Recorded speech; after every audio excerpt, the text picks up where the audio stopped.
De volta, nobres alunos, para a quarta parte da aula do sábado pela manhã, hoje, dia 12 de setembro de 2020, pelo CEPEP, disciplina Legislação e Ética Profissional, também chamada Ética e Cidadania. Turma Eletrotécnica 19, de Itapipoca, os melhores, professor Eric Brasil, e estávamos a conversar, discutir, dialogar sobre moral. Falamos anteriormente sobre ética. E ainda vamos falar sobre direito, o tripé da nossa disciplina: ética, moral e direito.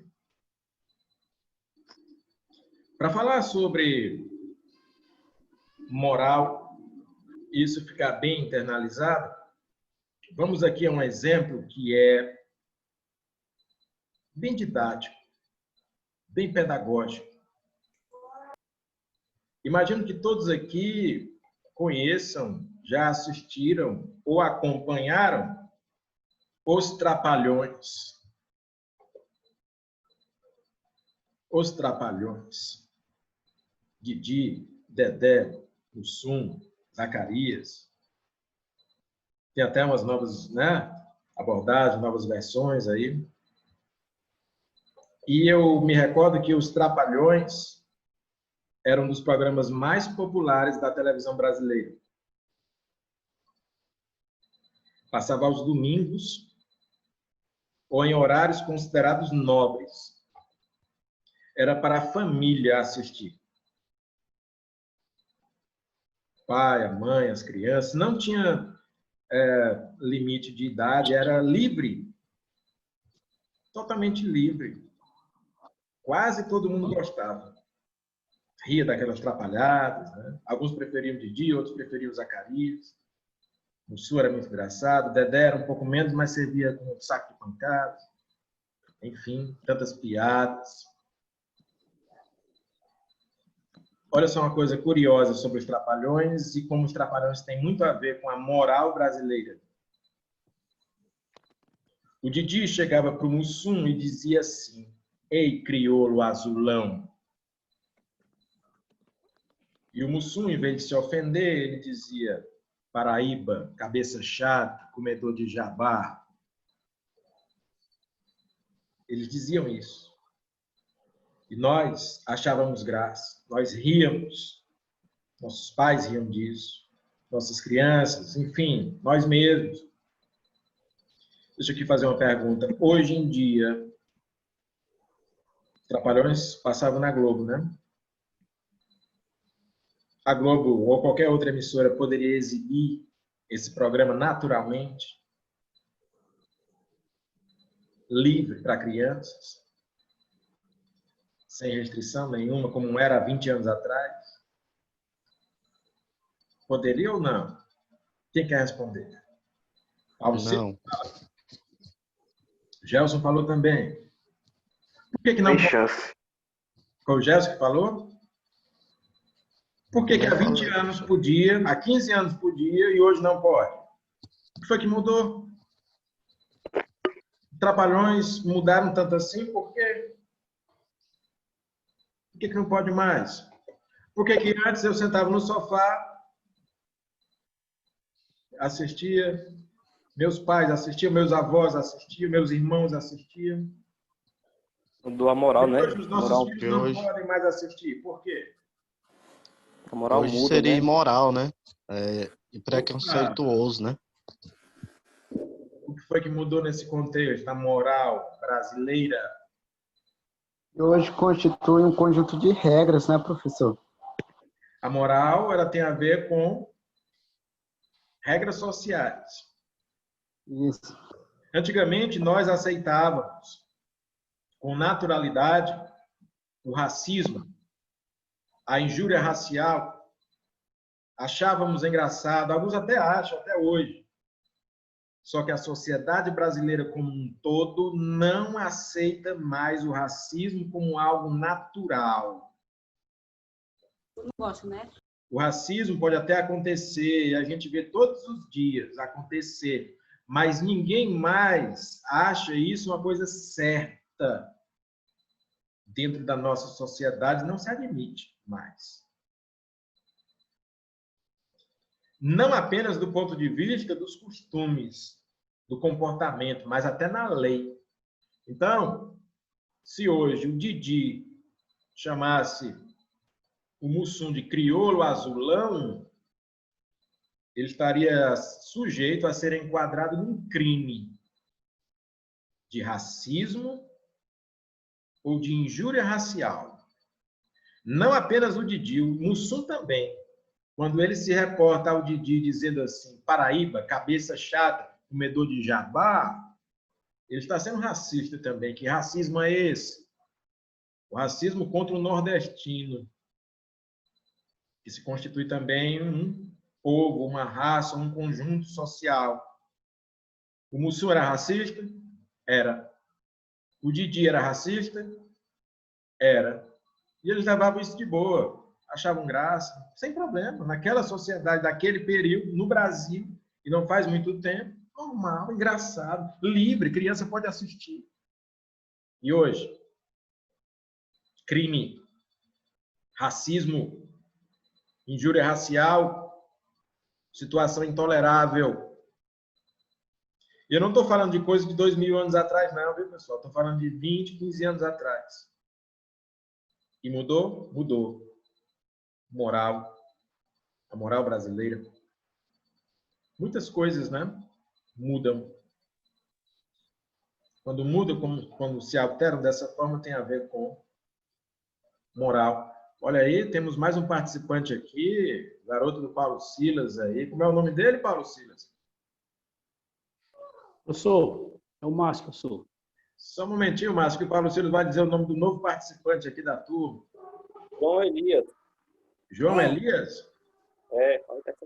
Muito bem, seja bem-vindo. Márcio, pode falar. Professor, ainda existe ainda esse racismo ainda, professor.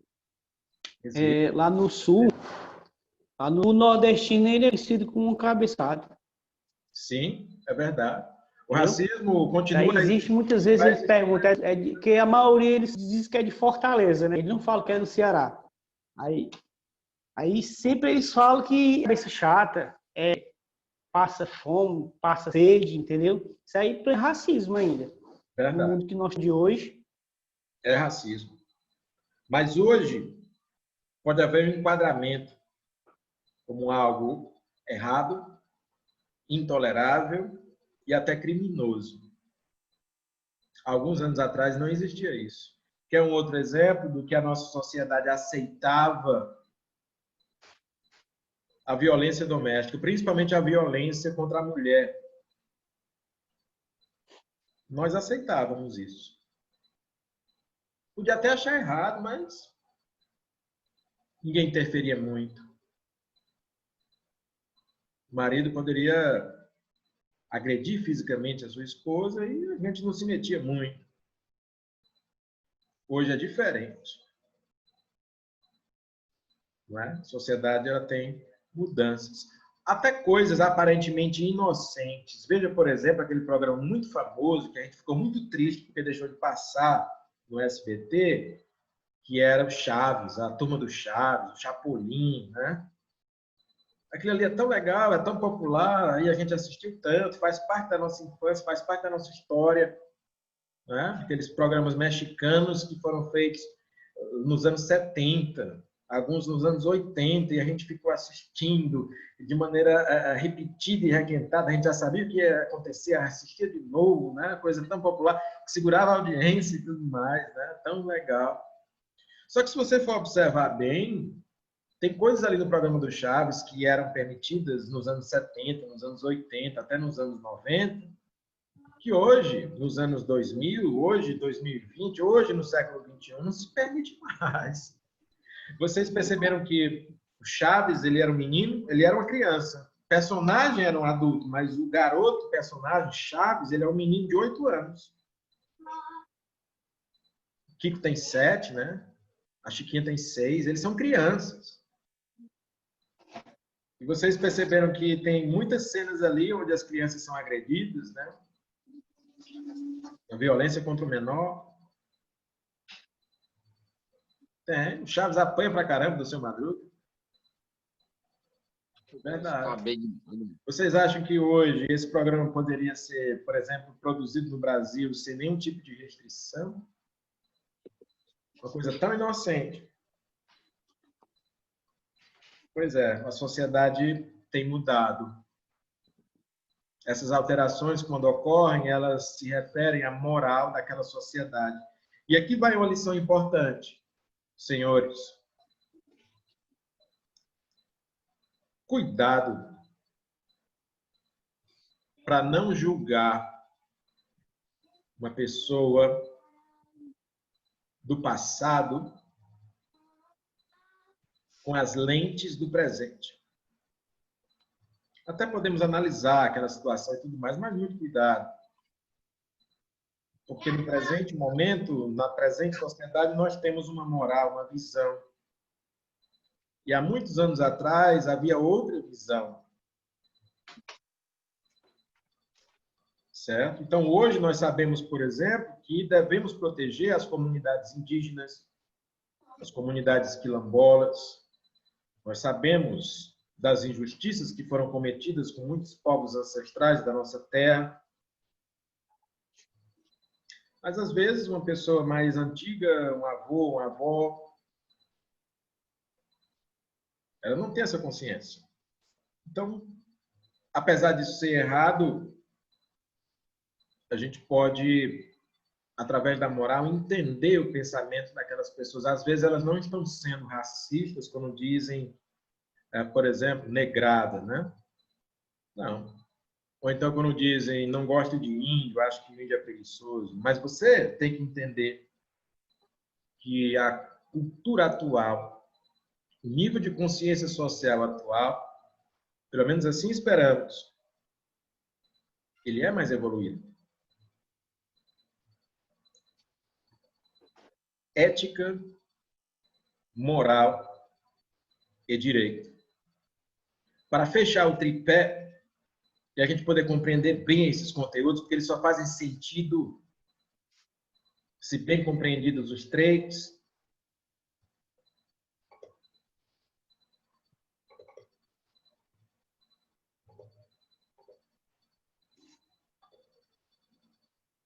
Nós vamos ao direito. Professor, o que é o direito? O direito aqui entenda-se como o conjunto de leis, normas, códigos, regulamentos. O direito pode ser verbal ou escrito. Tem sociedades que o direito é todo verbal, é todo falado. É transmitido apenas pela fala, de geração para geração. Tem sociedades que ele só é admitido por escrito. No Brasil, toda lei tem que ser escrita. A lei falada não tem validade se ela não for também escrita. O que é que o direito faz? O direito regula a vida em sociedade.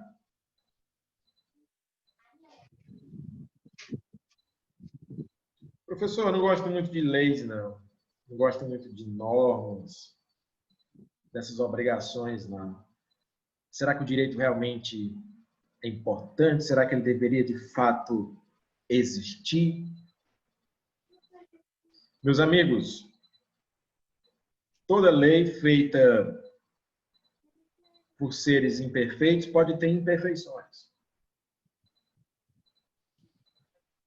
Mas, se você analisar,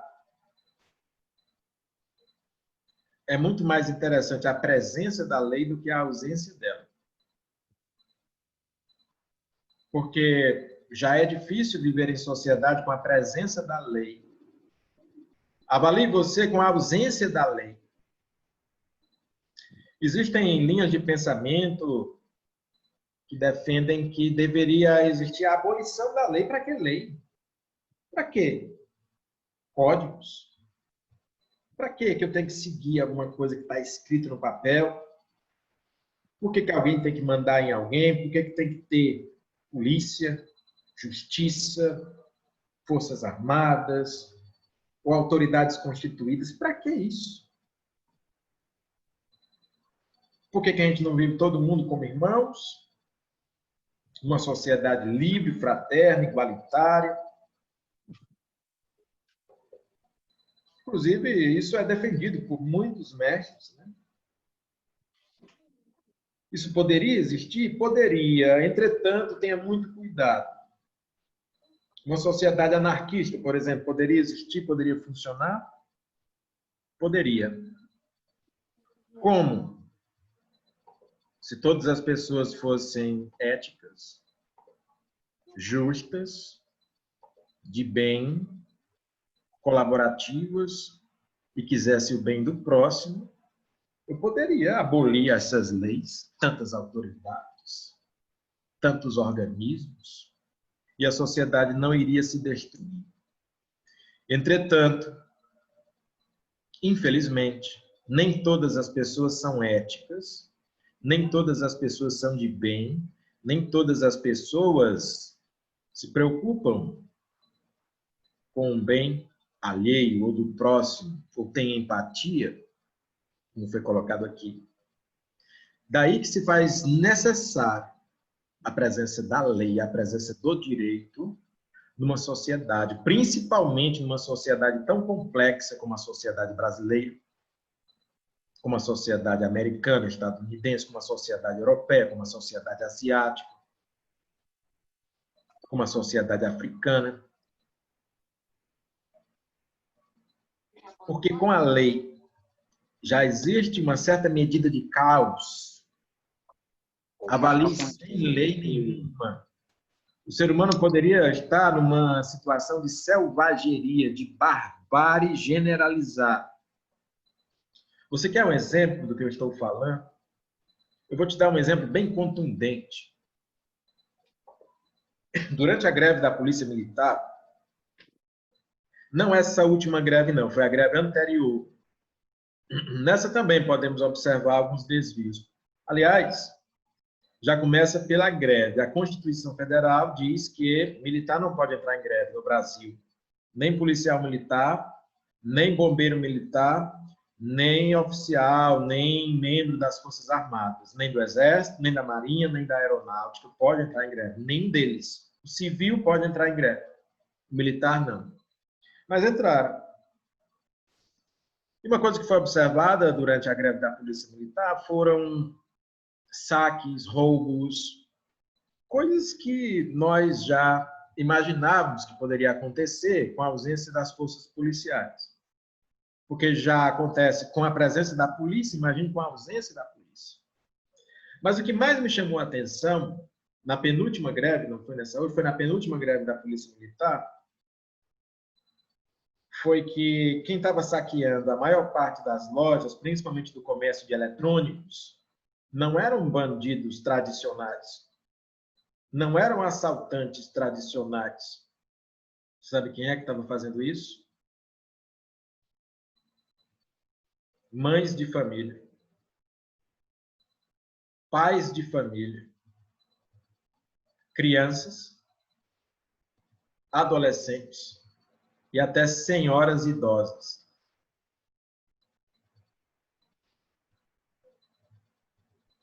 Espera aí, o cidadão comum estava subtraindo algo que não lhe pertencia? Sim, estavam arrombando lojas e roubando televisores, celulares, computadores, geladeiras, fogões. Por que estavam fazendo isso? Porque não havia polícia. E na mentalidade deles não havia ali o braço armado, institucionalizado da lei. Portanto, não haveria punição. Portanto, eles poderiam subtrair algo que não lhes pertencia. E, portanto, poderiam até arrombar o estabelecimento. Milagrosamente, quando a greve da Polícia Militar acabou, isso aconteceu em Fortaleza, mas aconteceu principalmente lá no Recife. Começou a aparecer no meio da rua televisores, geladeiras, fogões, computadores, celulares. E também nas delegacias, as pessoas iam deixar lá. Um passe de mágica, delegacias ficaram lotadas de bens eletrônicos, as ruas também ficaram, porque as pessoas devolveram todas aquelas mercadorias. Devolveram por quê? Porque se arrependeram, porque ficaram boas de repente, ou porque voltou a presença da lei e a possibilidade de punição.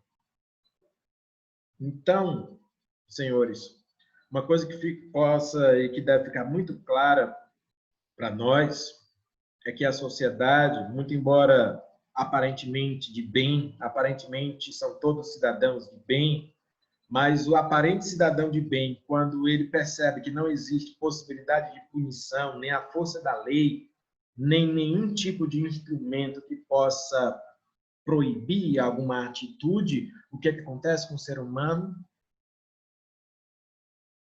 Não todos, mas muitos tendem à selvageria, à barbárie.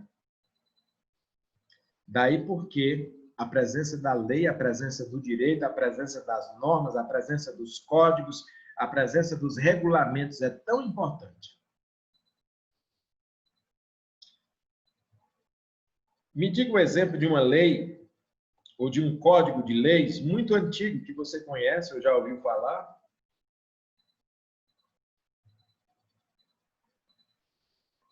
Vou dar uma dica, até escrevi aqui, ó.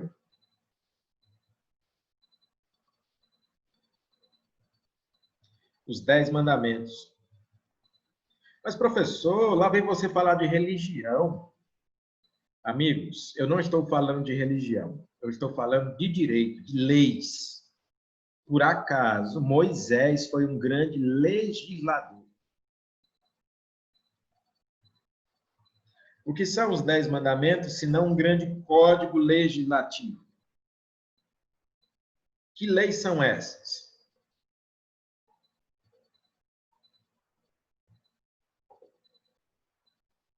Para aqueles que acreditam na religião, para os judeus, para os hebreus antigos, para os atuais cristãos, para os católicos, para todos os evangélicos, inclusive para os espíritas cristãos, essas são as leis de Deus. São leis divinas. Ou é um código divino.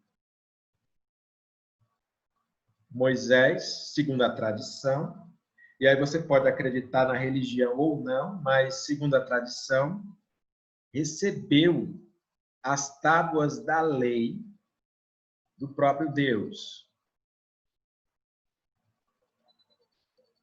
São leis. Alguns não acreditam, mas mesmo aqueles que não acreditam sabem da influência de Moisés e da lei mosaica e dos 10 mandamentos, também chamado de decálogo, sobre a sociedade. A maior parte das constituições dos países ocidentais foi escrita baseada nisso.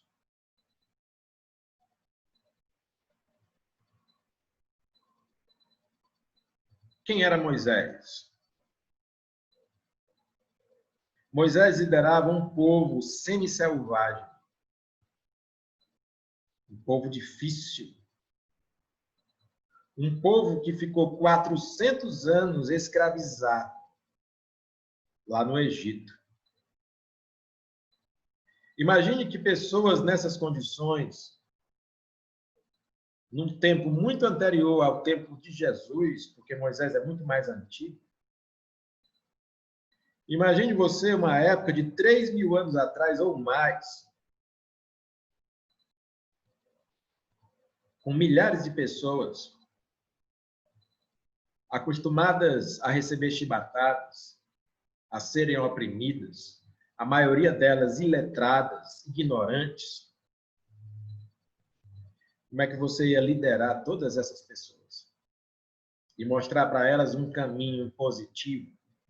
Se você não tivesse um instrumento legislativo.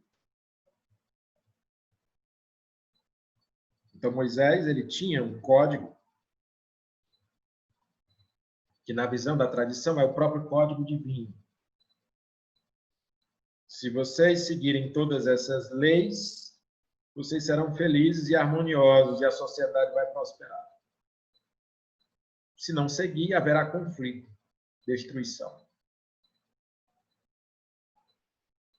Moisés sabia disso e procurou ensinar o seu povo a respeito disso, mas Moisés também sabia da complexidade que era uma sociedade de milhares de pessoas. Então não havia apenas os 10 mandamentos, haviam também outras leis, leis civis que Moisés colocava para o povo, que eram condizentes com a sua cultura, com a sua moral, com a sua época, com aquelas pessoas. Então, se você, por exemplo, observar a trajetória de Moisés nos tempos de liderança, você vai ver coisas que você pode considerar absurdas para os tempos de hoje. Moisés fez coisas absurdas para os tempos de hoje. Mas quando eu falei que você não deveria julgar ninguém do passado com as mesmas lentes do presente, isso vale para essa situação também. Lembre-se, Moisés liderou um povo semi-selvagem, uma época de barbárie, uma época onde as pessoas eram pouco mais do que animais.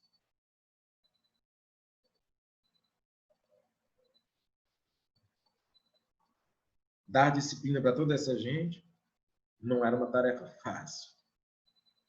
Daí a necessidade da lei. Se não fosse a lei, eles teriam se destruído, se aniquilado. Ou simplesmente rompido e se dispersado. E não teriam dado continuidade àquele projeto, àquela nação. Porque não sabiam viver em liberdade. A liberdade é uma coisa muito boa e foi o presente que aquele povo hebreu recebeu, a liberdade, porque foram escravos. Você pode imaginar, o melhor presente para o escravo é a liberdade. Quando você sabe usar. Mas liberdade pode ser uma coisa muito perigosa. Quando você não conhece os seus limites. Quando você só conheceu a lei da violência, da chibatada. Qual é a tendência do oprimido quando se liberta? Se não tiver cuidado, é se transformar em opressor. Daí a necessidade da lei. Alguém aqui já assistiu uma novela muito famosa chamada Chica da Silva? A Chica da Silva foi uma escrava. E que ela foi libertada por um senhor poderoso, ela se casou, se tornou mulher livre. E aí o que é que eu poderia esperar da Chica da Silva? Que ela fosse boa para com os escravos, para com seus iguais, porque ela sofreu, porque ela foi escravizada, porque ela viu aquela violência toda, aquela injustiça toda, ela viu, ela sentiu na pele. Mas se você observar bem, a Chica da Silva, em vez de fazer o bem para os escravos, ela castigava os escravos. Ela se comportava não como uma ex-escrava, ela se comportava como uma mulher branca daquela sociedade. Ela se comportava como uma senhora de terras, uma senhora nobre, entre aspas, que punia, que agredia os seus irmãos, seus ex-irmãos. Por que ela fazia isso? Porque ela foi oprimida e aí ela queria dar um troco em alguém. Isso acontece numa sociedade sem leis. Então nós precisamos da lei. Nós precisamos do direito. Nós precisamos da norma, dos códigos. Só que nós precisamos de códigos bem escritos e bem aplicados. Professor, mas tem tantas leis? Tem. Mas nós cumprimos? Ou alguns cumprem, outros não. Alguns cumprem o que é conveniente. Muita gente diz assim, para que o direito se as pessoas não cumprem? Meus amigos, o direito ele não diz como a sociedade é. O direito ele diz como a sociedade deveria ser.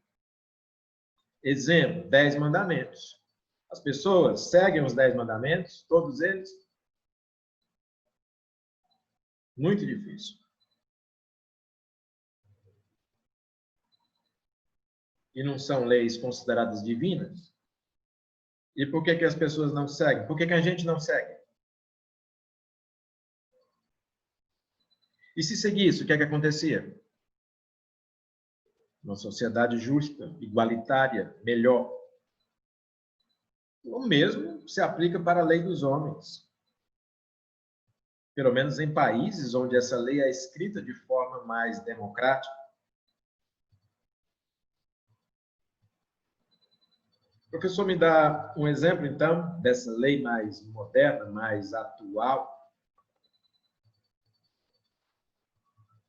A Constituição Federal. Deixa eu fazer aqui uma pergunta para vocês. Quem quiser pode responder agora. Qual é a lei mais importante do Brasil?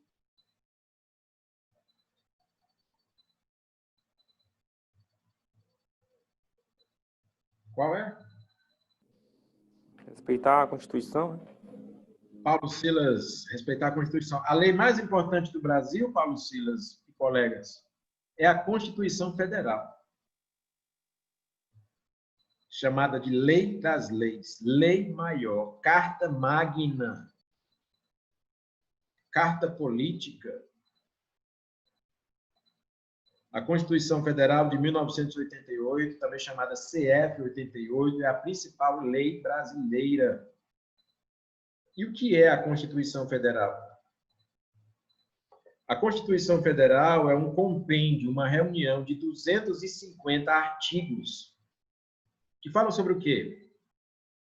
Sobre o direito à vida, sobre o direito à liberdade, sobre o direito de propriedade,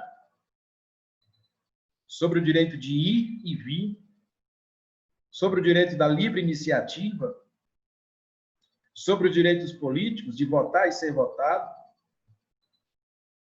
A Constituição Federal aborda, inclusive, questões tributárias, de impostos, como é que se regula isso no Brasil? E qual é o regime político brasileiro? É uma república? É uma monarquia? O que é República Federativa do Brasil? A Constituição Federal é um instrumento legislativo, legal, que todo brasileiro deveria conhecer, desde a infância. E não é difícil de encontrá-la, ela pode ser adquirida em sites oficiais, por exemplo, da Presidência da República ou da Justiça. Você pode baixar em PDF a Constituição completa, gratuitamente.